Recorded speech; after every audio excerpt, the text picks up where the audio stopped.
Hello, everyone's. I am here for Manifest Season 2, Episode 2. If you're new to my channel, welcome. If you're returning, you a family member, you one of my peoples, welcome back. Yeah, I apologize. I should be looking at the camera lens, but I'm always looking at the viewfinder. So if it looks crazy, I do apologize. So we start off with Michaela being all scraped up. Jared is on a stretcher. Vance is all messed up. And I was like, what happened? Like, we just found out. Well, I already knew Vance was alive. You couldn't tell me otherwise. We just, found out last week that Vance is actually factual alive. So I was like, how he go back from what happened? But we're seeing what happened last season when he had to fake his death. He's basically like, he told one of his men and his crew, there's somebody high up in some kind of government organization that's trying to kill me. So we just have to make this look good and make it seem like that I have died. He faked his death so he can get to the bottom of who the major is. Now, the only people who know he's alive is his crew, his wife, and now Michaela and Ben, because Ben was out here snooping and he had to bring Ben in. I was like, Ben has been doing his due diligence and finding out and connecting all the people from 828 and, trying to help them along the way as they're, figuring out these callings and let them know that they're not going crazy. Now we find out that some Black Ops financial pipeline is funding the 828 investigations. And the money's been he's been following the money, and the money has doubled in the last week. So we got to figure out, okay, what are they using this money for? Like, what's going on here? We need to figure out some things. Now we're gonna move over to Grace and Ben, because they decided we need to get this paternity test done so we can just be at peace of mind of, like, is it Danny's baby or is it Ben's baby? But like, as she's about to get this blood test, she gets a calling. Now, the passages from 828, they have always not, well, they've been getting callings since they've gotten back. So we finally have a non-828er getting a calling, and it was kind of, I know it had been kind of creepy and stressful and like her being weirded out, but she hears her own voice saying, stop. Like, don't do this. Like, as the woman is trying to give, try to blood, she like freaks out, like, no, I can't do this. Now, they take that as this has to be Ben's baby, since he was on a plane and he gets callings, and like, it's the 828ers, they get these callings that lead them to situations to help people out, figure things out. So if your mind is saying stop, and this is not just, you saying stop to yourself, this is actually you hearing yourself say this and not just you thinking this has to be Ben's baby. Like, the baby is giving you a calling. Like, I told y'all last episode, like, could this baby be the key to, like, something with the 828 people and something with the world? Because I was just thinking in my mind, if y'all didn't watch last episode, I'm going to tell you my theory. That, they went to Jamaica first season because, Cal was sick, he had cancer, and it didn't look too good for Cal. So, on the way home, they was like, okay, we need some people to give up their seats. Ben, Michaela, and Cal decided, okay, we're going to give up our seats and we'll take a later flight. End up being gone for 5.5 years.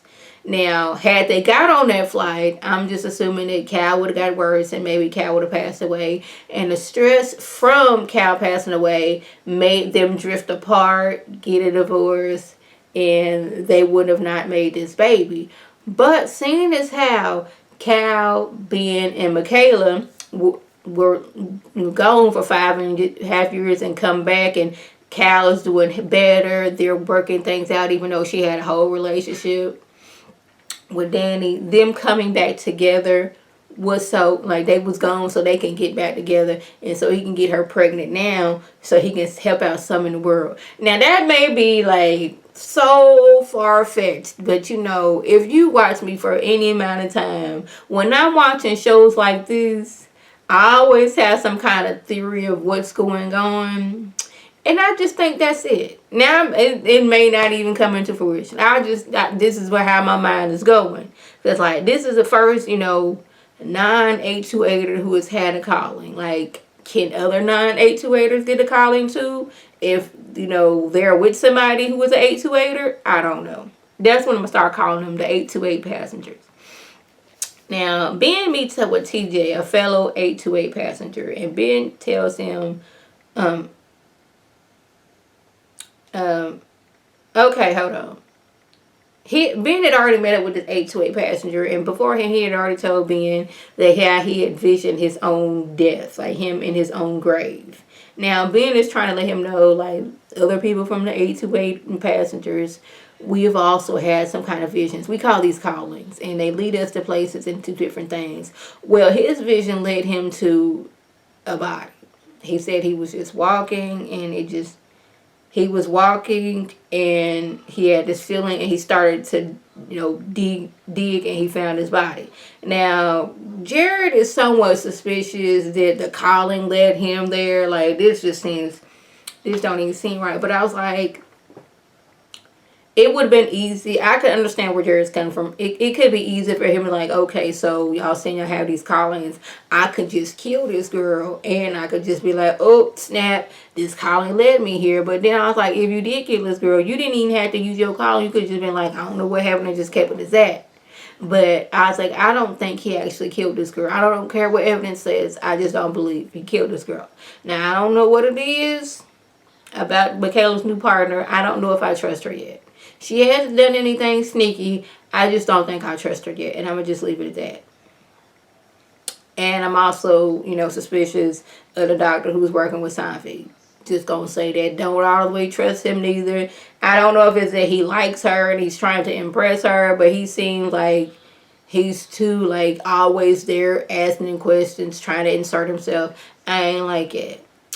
Zeke, meanwhile, pleads guilty of all the charges, and Michaela acts a complete fool in court. Her being an officer or lawyer. Man, y'all don't... Well, I'm paraphrasing. Y'all don't listen to him. I do not press charges to him. Zeke, what you doing? You don't need to be doing that. Child, stop. No, don't do that. Zeke, don't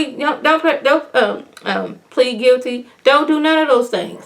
That was basically what happened in court. Now, meanwhile, TJ's fingerprints are all over the room of the lady that he found. So he gets arrested. And I'm like, so that means he had to be in there just touching everything. When I hear fingerprints was all around, touching on everything in her room. Now, we're going to move on for that. Cal and Zeke have a shared, calling where they're both shaking, it's turbulence going on.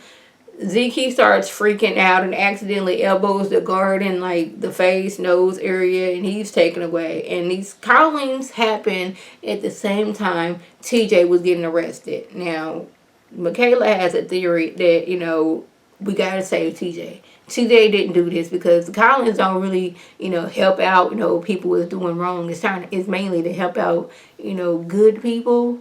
And the moment that TJ got arrested, Cal and Zeke, I don't know if it was a shared, almost turbulence type of situation. Michaela got a little dose of it too. So we need to find out and prove that TJ is innocent.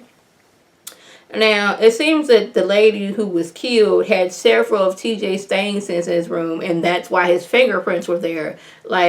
Some of his stuff, when he was in college before, I guess they threw his stuff away. She found it, and she made, a collage of things, and that's why his stuff was there. And Michaela has a calling about the plane crash while in her room, which is we need to, step on some things so we can figure out what's going on.